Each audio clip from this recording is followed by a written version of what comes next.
নমস্কার, শুভ সন্ধ্যা।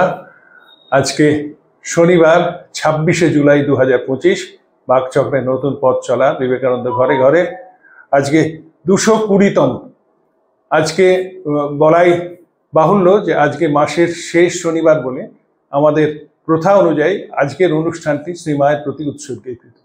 সুতরাং আসুন আজকে আমাদের, আমি যেটা প্রতিবারই বলে থাকি যে বক্তার বিষয় অপরিবর্তিত, আজকেও ঠিক সেম থিং অ্যাপ্লিকেবল, কিন্তু খালি বিষয়টা স্বামী বিবেকানন্দের বদলে শ্রীমায়ের প্রতি উৎসর্গীকৃত, এই তফাৎ। আদারওয়াইজ বক্তা সেই একই, শ্রী তরুণ গোস্বামী, যার পরিচয় নিষ্প্রয়োজন। সুতরাং আসুন অহেতুক সময় নষ্ট না করে আজকে আমাদের পরিবর্তিত প্রার্থনা সঙ্গীত, যেটা গেয়েছেন শ্রীমতী অনুরূপা চক্রবর্তী, অর্থাৎ আমাদেরই বাকচক্রের প্রবীণতম সদস্য শ্রী রমেশচন্দ্র বন্দ্যোপাধ্যায়ের কনিষ্ঠা কন্যা, তারই গলায় রেকর্ড করা এই গানটি শুনে আমাদের অনুষ্ঠান শুরু করছি। ভালো থাকবেন, নমস্কার।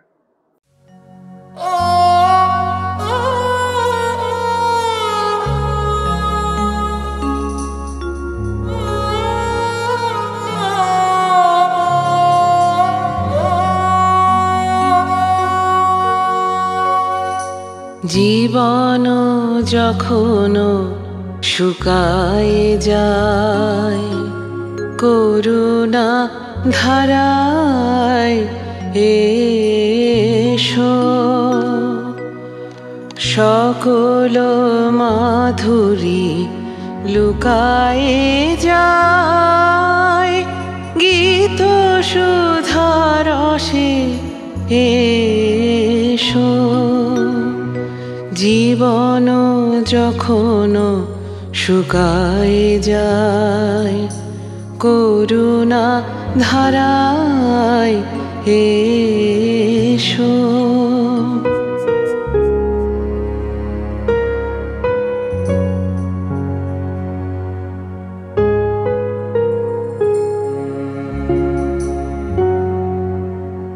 কর্ম যখন প্রবল আকার, গরজি উঠিয়া ঢাকে চারিধার। কর্ম যখন প্রবল আকার, গরজি উঠিয়া ঢাকে চারিধার। হৃদয় প্রান্তে হে জীবননাথ, শান্ত চরণে এসো। জীবন যখন শুকায় যায়, করুণা ধারায় এসো।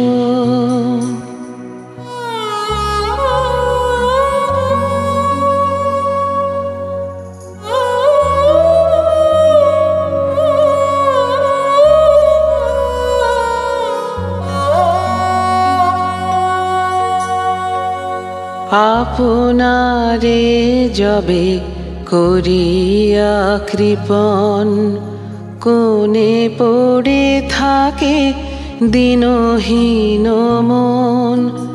দুয়ার খুলিয়া হে উদারনাথ, রাজ সমারোহে এসো। বাসনা যখন বিপুল ধুলায় অন্ধ করিয়া অবধি ভুলায়, বাসনা যখন বিপুল ধুলায় অন্ধ করিয়া অবধি ভুলায়। ওহে পবিত্র, ওহে অনিদ্র, রুদ্র আলোকে এসো।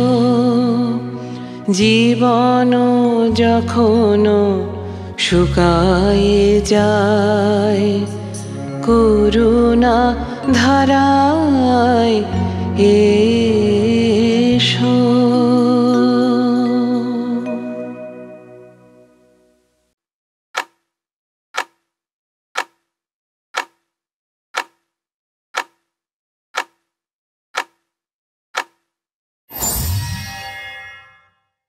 নমস্কার।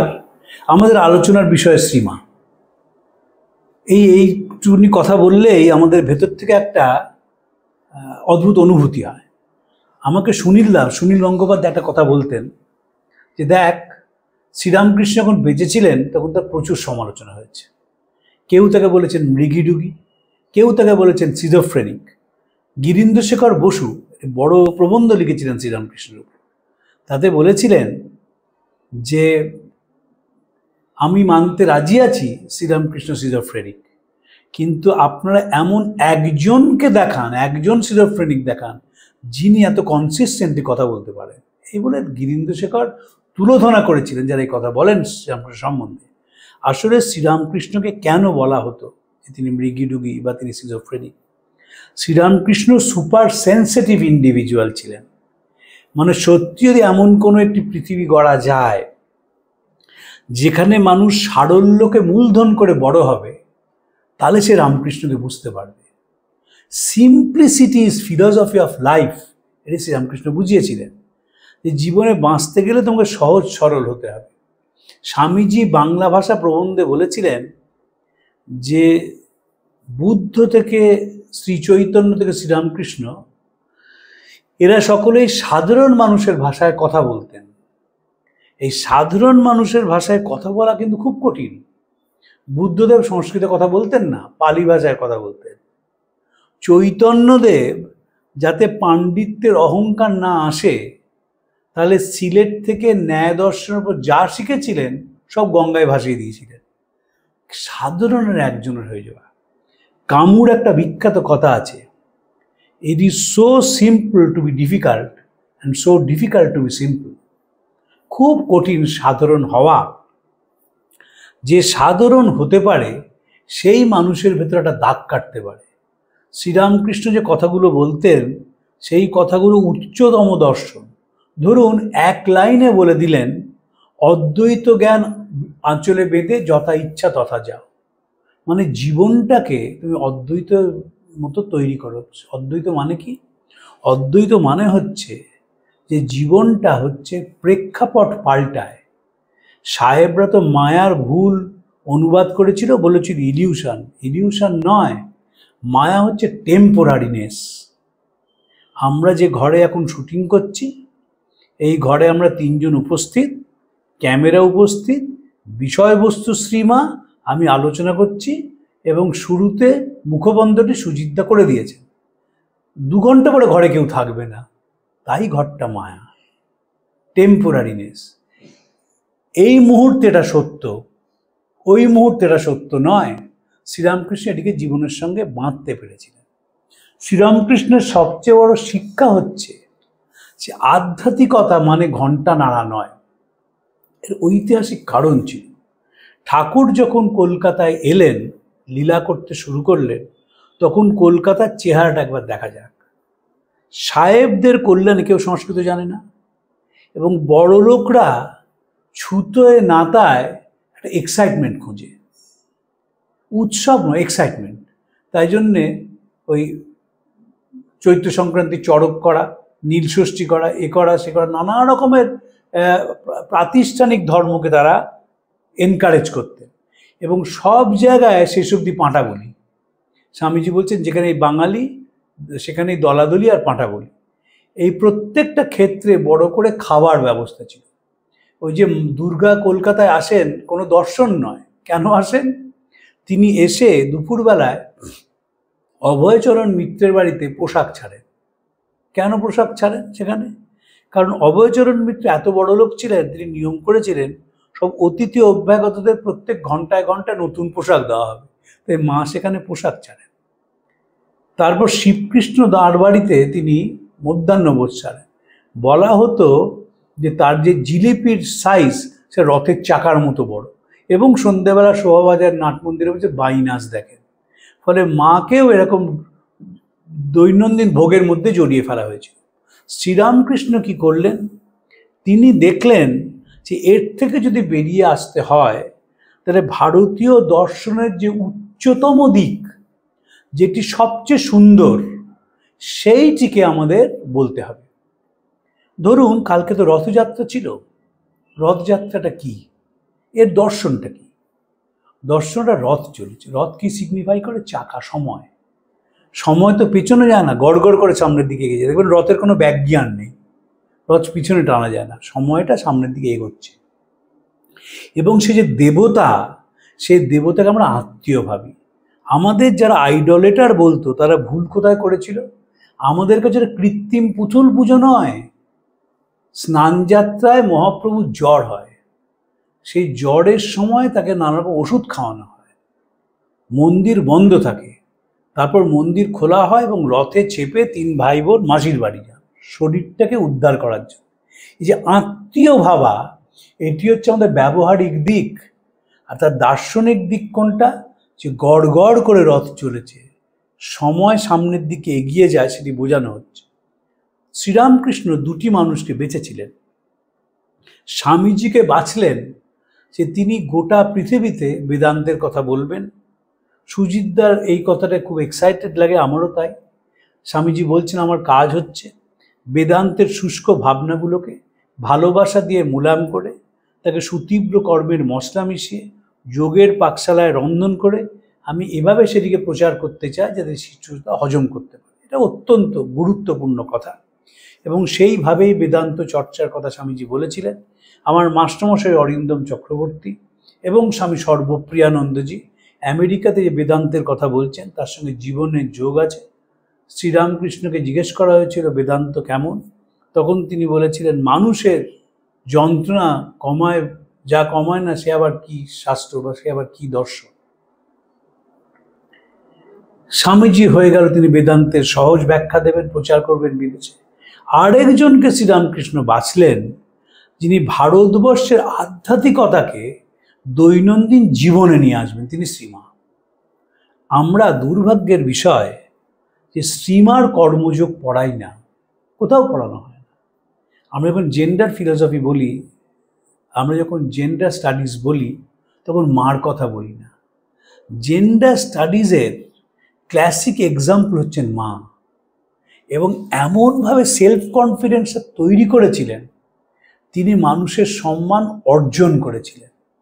সম্মান অর্জন করা কিন্তু খুব কঠিন।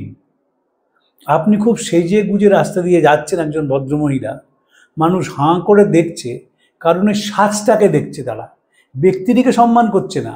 মা সেই ব্যক্তিটিকে সম্মান আনতে পেরেছিলেন। দেখুন গিরিশ ঘোষ বা স্বামীজি, এরা তো ঠাকুরকে দেখেছিলেন। এরা মার প্রতি সম্মান হবে এটা কোনো নতুন কথা নয়, কিন্তু ঠাকুরকে যারা দেখেননি তারা মাকে দেখেই মুগ্ধ হয়েছিলেন অলি সেরাবুল, যিনি প্রথম মার ছবির ব্যবস্থা করেন। এবং যেহেতু তখন ব্লাউজ পরার চল ছিল না, কাঁধের যে অংশটি খালি সেখানে তিনি মার চুল দিয়ে ঢেকে দেন এবং এই ছবিটিকে তিনি বিদেশে নিয়ে যাবেন বলে মার প্রথম ছবি তোলেন। এবং ইউরোপিয়ান ফটোগ্রাফার নিয়ে এসে জোসেফিন ম্যাকলাউড, তিনি অত্যন্ত ধনীর কন্যা ছিলেন, আমেরিকা এবং ফ্রান্সের উচ্চতম মানুষকে দেখেছিলেন। সেই মানুষটি মার কাছে বাস্তবিক শিশুর মতো হয়ে গিয়েছিল। এবং নিবেদিতা, এই 3 জন তো মাকে দেখেছিলেন এবং অবাক হয়ে গিয়েছিলেন মাকে দেখে। গিরিশ ঘোষের কথা ছেড়ে দিন, রসরাজ অমৃতলাল বোস, ধর্মদাস সুর, তাদের কাছে তো মা একজন মহিলা। এবং তখনকার যে সমাজ, তাতে মহিলাদের খাটো করে দেখাটাই নিয়ম। সেই অবস্থায় তারা মাকে দেখে মুগ্ধ হয়েছিলেন। আমার নিজের মনে হয় শ্রীরামকৃষ্ণ তাঁর শুধু দার্শনিক দিক থেকে তাকে শক্তিশালী করেননি, তাঁর দৈনন্দিন জীবনটাকে এত সুন্দরভাবে বেঁধে দিয়েছিলেন যে তার ব্যক্তিত্বের ওপর ছাপ পড়েছিল। এবং ব্যক্তিত্বের ওপর ছাপ কখন পড়ে? এখনকার মনোবিজ্ঞানীরা বলছেন যারা বহু মানুষকে নিয়ে থাকে এবং নিজের দিকে তাকায় না, তাদের ব্যক্তিত্ব পাল্টে যায়। মা মৃত্যু মিছিল দেখেছিলেন, শ্রীরামকৃষ্ণকে চলে যাওয়া দেখেছেন, নিজে কেঁদে উঠে বলছে আমার কালী কোথায় গেল, কারণ শ্রীরামকৃষ্ণ তার কাছে অনন্তের প্রতীক, তাই কালী কোথায় গেল বলেছিলেন। তিনি একের পর এক ঠাকুরের সন্তানদের চলে যাওয়া দেখেছেন, স্বামী যোগানন্দজি, স্বামী বিবেকানন্দ, স্বামী নিরঞ্জনানন্দ, স্বামী রামকৃষ্ণানন্দ, সিস্টার নিবেদিতা, গিরিশ ঘোষ, এদের সকলে চলে যাওয়া মা দেখেছিলেন। কোথাও দেখেছেন সেটা নিয়ে হাহুতাশ করতে? স্বামীজি চলে যাওয়ার বহুদিন পরে তিনি বলেছিলেন, যেদিন স্বামীজি চলে গেলেন, যেদিন নরেন চলে গেল, সেদিন বুকটা হু হু করে উঠল। তিনি কাঁদেননি? নিশ্চয়ই কেঁদেছিলেন, নিশ্চয়ই কেঁদেছিলেন, যন্ত্রণায় ছটফট করেছিলেন। এমন নিজের ওপর নিয়ন্ত্রণ, সেটিকে তিনি জনসমক্ষে আনতে দেননি। তিনি নিভৃতে কেঁদেছিলেন। শ্রীরামকৃষ্ণ চলে যাওয়ার পরে তাঁর ওপর যে যন্ত্রণা হয়েছে, সেটাকে এখনকার ভাষায় বলে অ্যাবিউস। তিনি তো হিন্দু ব্রাহ্মণের বিধবা, গলগ্রহ হয়ে উঠেছিলেন। কোথায় থাকবেন, শ্বশুর বাড়ি না বাপের বাড়ি, এইটা নিয়েই টানাপোড়েন ছিল। যাঁরা শ্রীরামকৃষ্ণের কাছে ছিলেন তারা এতটাই দরিদ্র যে মার কোনো কিছুর ব্যবস্থা করতে পারছিলেন না। তৎসত্ত্বেও স্বামীজি আমেরিকা থেকে একাধিক চিঠি লিখেছেন, তোমরা মাকে দেখো, মার জন্য কি ভরণ পোষণের ব্যবস্থা হবে তিনি সে ব্যবস্থা করেছিলেন। এবং পরে স্বামী শারদানন্দজি উদ্বোধনের বাড়িটি প্রতিষ্ঠা করেন। জীবনের শেষ 11 বছর মা সেই বাড়িতেই থাকতেন। কিন্তু এই যে গলগ্রহ হয়ে উঠেছেন, তখনও কিন্তু নিজের কাজটা তিনি নিপুণভাবে করে গেছেন। জয়রাম বাটিদের সংসারের সব কাজ তাকে করতে হয়েছে। আমাকে একটি অসাধারণ কথা বলেছিলেন রামকৃষ্ণ মিশনের প্রবীণ সন্ন্যাসী স্বামী নিত্যস্বরূপানন্দজি, যে ঠাকুরের আত্মীয় এসছেন এবং একটা বিরাট গ্লোব প্রেসিডেন্ট মহারাজের ঘরে। তখন বলেছেন কি বলছে, একটা বিশ্বের মানচিত্র, এবং মানচিত্রে লাল রঙের ফুটকি দেওয়া আছে। এই ফুটকি মানে হচ্ছে কোথায় কোথায় রামকৃষ্ণ মিশন আছে। তো সেই ভদ্রলোক গ্লোব বোঝেন না, কিন্তু ফুটকিটা বোঝেন। তো তিনি ফুটকি দিয়ে দেখছেন যে এত দেশে রামকৃষ্ণ, যে বার্মায় আছে, তখন তো পাকিস্তান হয়নি, তখন পশ্চিম ভারতে আছে, তখন আমেরিকায় আছে, লন্ডনে আছে। তখন তিনি অনেকক্ষণ ভেবে বললেন, সবই হলো, জ্যাঠামশাই আমাদের কিছু দিয়ে গেলেন না। তো মাকেও নিষ্পেষিত করেছেন তার আত্মীয়রা।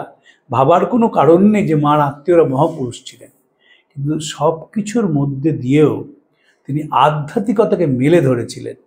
সেটি আমাদের আলোচনার বিষয়, যে জীবনটা কত সহজ সরল করতে হয় মা সেটাকে দেখিয়ে দিয়ে গেছেন। যখন মার 150 বছর হয়েছিল, তখন বেলুড় মঠের রামকৃষ্ণ মিউজিয়ামে মার ব্যবহৃত জিনিসেরা প্রদর্শনী হয়েছিল। সেই ব্যবহৃত জিনিসটা তার দিকে তাকালেই বোঝা যায় যে মা কতখানি গুছানো মহিলা ছিলেন। সে গল্প তো আপনারা জানেন, যে ঠাকুর তাকে শিখিয়েছিলেন যে যে কোনো জিনিস যেটি রান্নায় ব্যবহার করা, যেমন বঁটি ইত্যাদি, তার মুখটাকে দেয়ালের দিকে রাখবে। কারণ যদি মুখটাকে দরজার দিকে রাখো, তাহলে পড়ে গেলে যিনি ব্যবহার করতে চাইছেন তিনি আহত হতে পারেন। মার ব্যাগের মধ্যে কি কি থাকতো সেটা দেখবার জিনিস। ছুঁচ ছুতো, কাঁচি, টুইজার, নানা রকমের যন্ত্র। ধরুন হাতে হঠাৎ কাঁটা ফুটে গেল, চোঁচ ঢুকে গেল, সেটি বের করার যন্ত্র তিনি ব্যবহার করতেন। এবং একটা বিউটি বক্স নিয়ে ঘুরে বেড়াতেন। আমি প্রভানন্দজিকে বলেছিলাম যে মহারাজ দেখেছেন, এই হচ্ছে শ্রীরামকৃষ্ণের স্ত্রী, একটা বিউটি বক্স নিয়ে ঘুরে বেড়াচ্ছেন। তখন তো বিউটি বক্স, মহারাজ খুব হেসেছিলেন, কারণ এর একটা আমাদের পূর্ব অভিজ্ঞতা ছিল। একদিন বেলুড় মঠের মিউজিয়ামে মহারাজ আমি ঘুরে বেড়াচ্ছি, কতগুলি তরুণ তরুণী গেছেন সেখানে। তারা শ্রীরামকৃষ্ণের ওখানে বড় একটা কাট আউট আছে, কোট এবং ধুতি পরা। তখন সেই মেয়েটি বলছে, দেখ লোকটার কিন্তু বেশ ফ্যাশন ছিল। তারা আমাকেও চেনেন না, প্রভানন্দজিকেও চেনেন না, নিজেদের মনের মধ্যে তারা গল্প করছে। তো মহারাজ খুব হেসেছিলেন সেদিন। তো মারও সে বিউটি বক্স, সেটি কেন? নিজের জন্য নয়, ওই যারা সহযাত্রী তাদের যদি কারো কাঁটা ফোটে, কি করে বের করবেন? তখন এই কাঁটার জন্য ডাক্তারের কাছে ছুটবেন। কোথায় ডাক্তার? তখন গ্রামের দিকে, ওই টুইজার দিয়ে বের করে দেবেন। সেই ব্যবস্থা তিনি করেছিলেন। আধ্যাত্মিকতা মানে ঠাকুর শেখালেন যে দৈনন্দিন জীবনটাকে সুন্দর করা। এটি তো শ্রীরামকৃষ্ণের আধ্যাত্মিকতা। শ্রীরামকৃষ্ণের আধ্যাত্মিকতা কিন্তু ঘণ্টা নাড়া নয়। যদি দৈনন্দিন জীবন সুন্দর হয়, তবে ঘণ্টা নাড়ার একটা মূল্য আছে। আমি একেবারে প্রথাগতভাবে ঘণ্টা নাড়লাম, মানুষকে চূড়ান্ত নির্যাতন করলাম, মানুষকে অপমান করলাম, অশ্রদ্ধা করলাম, আর ঘণ্টাটা নেড়ে গেলাম, সেটা হবে না। জীবনটা যাতে সুন্দর হয় সেই ব্যবস্থা করতে হবে। তাকেই বলা হয় আধ্যাত্মিকতা। এবং মা সেটিকে করেছিলেন এবং সেটি সকলের মধ্যে ঢুকিয়ে দিয়েছিলেন। প্রত্যেক দিন সকাল বিকেল উদ্বোধনে বহু সাধারণ মানুষ আসতেন। মা কি তাদের সঙ্গে বেদান্ত নিয়ে আলোচনা করতেন নাকি? তাদের কথা বলতেই দেন যে তাদের দুঃখ কমে। আমার গুরু মহারাজ স্বামী ভূতেশানন্দজি তিনি কাঁকুরগাছিতে এরকম সকালবেলায় গল্প করতেন। অনেক ভদ্রমহিলারা যেতেন আশেপাশের বাড়িতে যারা থাকেন।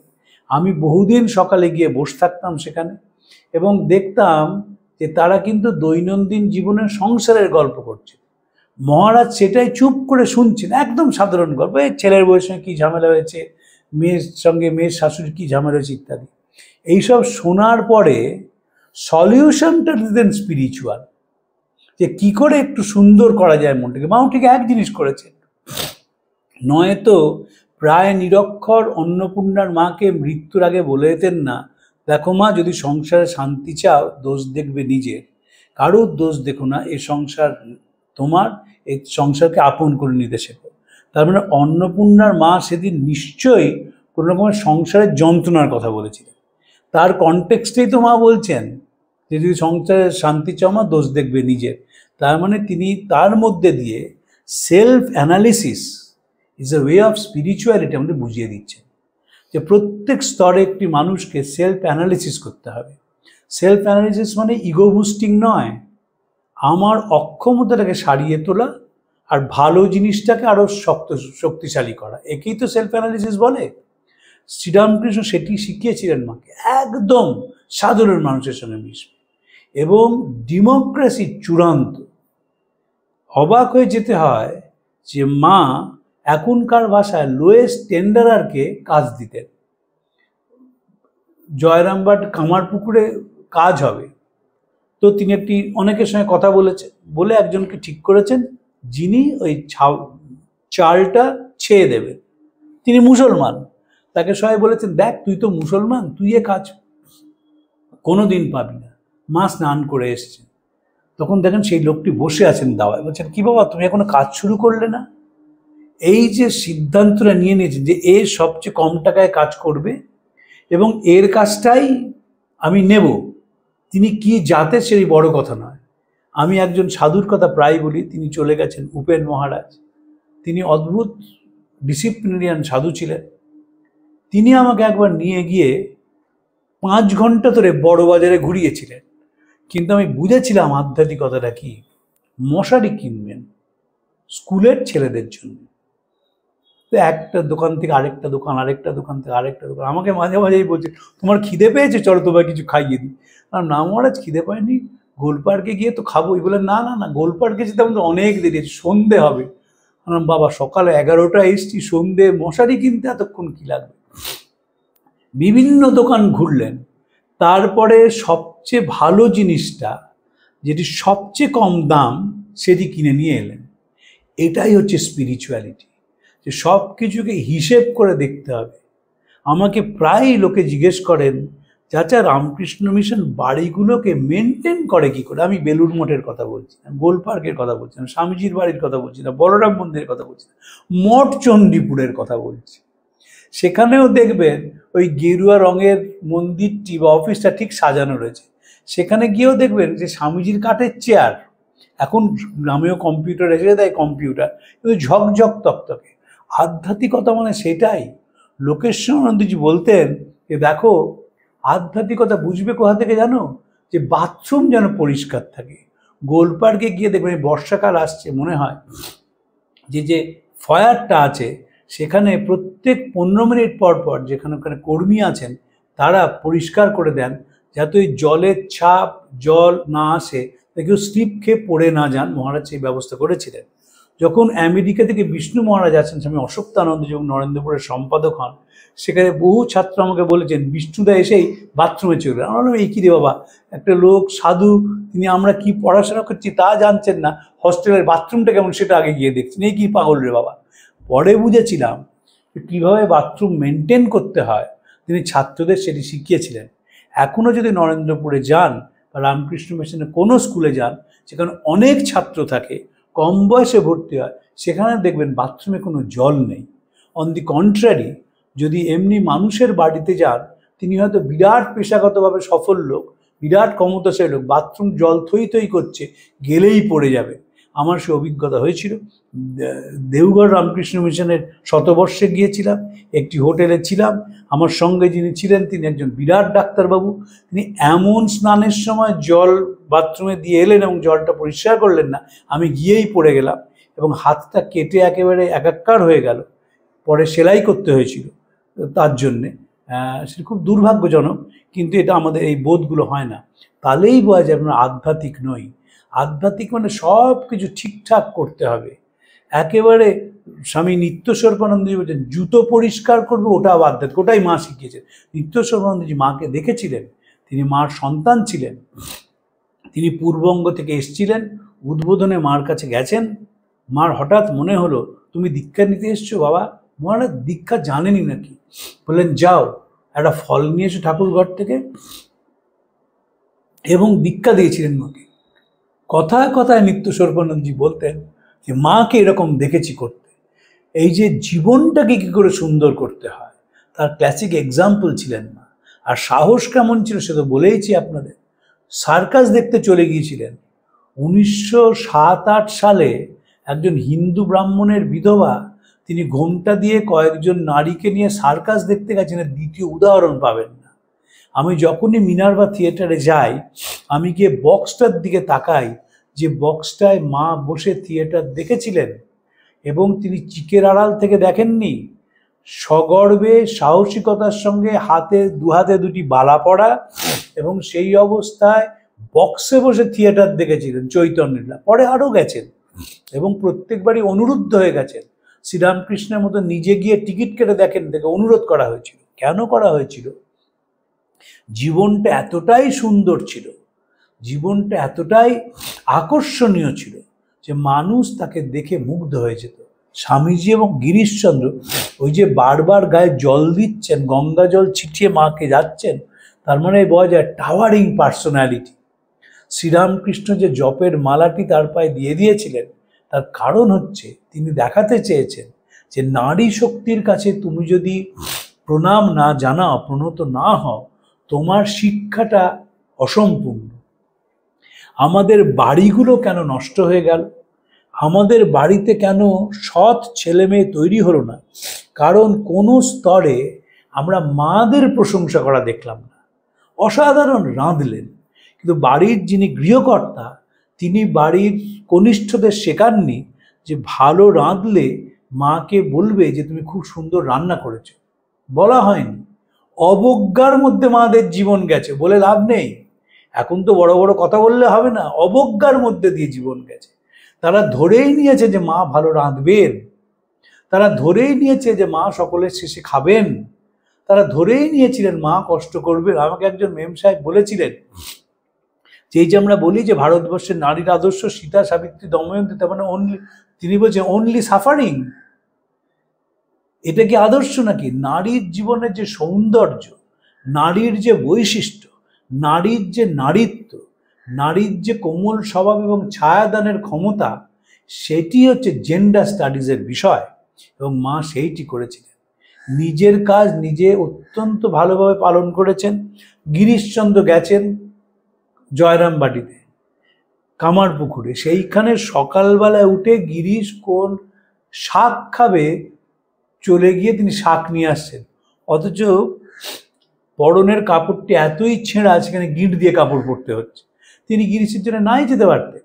তারপর সেন্স কেমন ছিল, একজন নোংরা করে ফেলেছেন তার বিছনা রাত্রে, সকাল যে রাত্রিরে সে বিছনা নিজে পরিষ্কার করেছেন, সকালবেলায় কেউ ওঠার আগে তাকে চিড়ে মুড়ি বেঁধে দিয়ে তাকে সরিয়ে দিয়েছেন কামারপুকুর থেকে, যাতে সেই লোকটিকে অন্য লোকে অসম্মান না করে, হিউমিলিয়েট না করে। স্বামী পূর্ণাত্মানন্দজি একসময় অত্যন্ত মায়ের বই পড়তেন, মায়ে ডুবেছিলেন, এবং আমার ছাত্র জীবনটা তার উষ্ণ সান্নিধ্যে কেটেছে বহু বছর। মায়ের কথা বলতেন, এবং কথা বলতে গিয়ে বারবার মহারাজের ঠোঁট কেঁপে উঠত, চোখ দিয়ে জল পড়ত, কারণ মার যে দিব্য জীবন, সেই জীবনটাকে তিনি স্পর্শ করতে পেরেছিলেন। মার জীবন যেই স্পর্শ করে তার ভিতর থেকে একটা আলো জ্বলে ওঠে। কারণ মা বলছেন যে যখনই কোনো বিপদে পড়বে জানবে তোমার একজন মা আছে। এই যে আশ্রয়ের জায়গা, নির্ভরতার জায়গা, সেই দিতে পারে যার জীবনটা খুব সিম্পল। স্বামী ভূতেশানন্দজির কাছে একবার স্বামী আত্মস্থানন্দজি এসেছে, আমি উপস্থিত ছিলাম। জিজ্ঞেস করলেন, মহারাজ কি করে বুঝবো যে স্বামীজির কর্মযোগ অনুসরণ করছি? মহারাজ 1 সেকেন্ড ভেবে না বললেন, টেবিলের উল্টো দিকে যে এসছেন তিনি যদি তোমার সঙ্গে কথা বলতে গিয়ে কোনো ভয় না পান, বুঝবে যে তুমি ঠিক কর্মযোগ অনুসরণ করছো। মা সেইভাবে কর্মযোগটি অনুসরণ করেছিলেন। যারা কথা বলতে আসতো কেউ ভয় পেত না, তারা নির্ভয়ে কথা বলতো। একটি ক্ষুরোধার বুদ্ধির উদাহরণ দিয়ে আজকে শেষ করি। মা রয়েছেন স্থানীয় মহিলাদের সঙ্গে। একজন মহিলার দেওর, তিনি পুলিশে চাকরি করেন। তিনি গল্প প্রসঙ্গে বলছেন যে আবার অরবিন্দ ঘোষকে গ্রেপ্তার করা হবে। মা কোনো কথা বলেনি, শুনেছেন চুপ করে। তারপর যখন সবাই চলে গেছেন তখন স্বামী শারদানন্দজিকে গিয়ে বলেছেন। শারদানন্দজি গণেন মহারাজকে শ্রী অরবিন্দের কাছে পাঠিয়েছেন এবং শ্রী অরবিন্দ রাজি হয়েছেন কলকাতা ছাড়তে, চন্দননগর যেতে। যদি নিবেদিতা বন্দে মাতরমের এডিটর হয়, নিবেদিতা রাজি হয়েছিলেন। যদি না হতো দেখতেন আবার শ্রী অরবিন্দ গ্রেপ্তার হতো। এবং যখন মৃণালিনী দেবী সীমার কাছে থাকতে শুরু করলেন তখন এক লাইনে শ্রী অরবিন্দ মায়ের কথা বলেছেন, সেটি বলেই শেষ করব। It is great that at last she has got the best refuse. মার কাছে গিয়ে মৃণালিনী দেবী শান্তি পেয়েছিলেন, স্বস্তি পেয়েছিলেন এবং তাকে শ্রী অরবিন্দ বলছেন বেস্ট রিফিউজ, যেখানে গিয়ে মানুষ অকপট হতে পারে, যার সান্নিধ্যে জীবনে শান্তির ছায়া আসে, যার সান্নিধ্যে দুঃখ কষ্ট কেটে যায়, তিনি হচ্ছেন শ্রীমা শারদা। আমরা মাসের শেষ শনিবারটি মাকে নিয়ে আলোচনা করি, আজকে আলোচনা করলাম। পরের দিন মা সম্বন্ধে সিস্টার নিবেদিতা যে চিঠিগুলো আছে সে এক একটি চিঠি পড়ব এবং ব্যাখ্যা করব, যাতে আমরা সবাই মিলে কিছুক্ষণের জন্য মাতৃর সান্নিধ্যে থাকতে পারি। আপনাদের নমস্কার জানিয়ে আজকে শেষ করছি।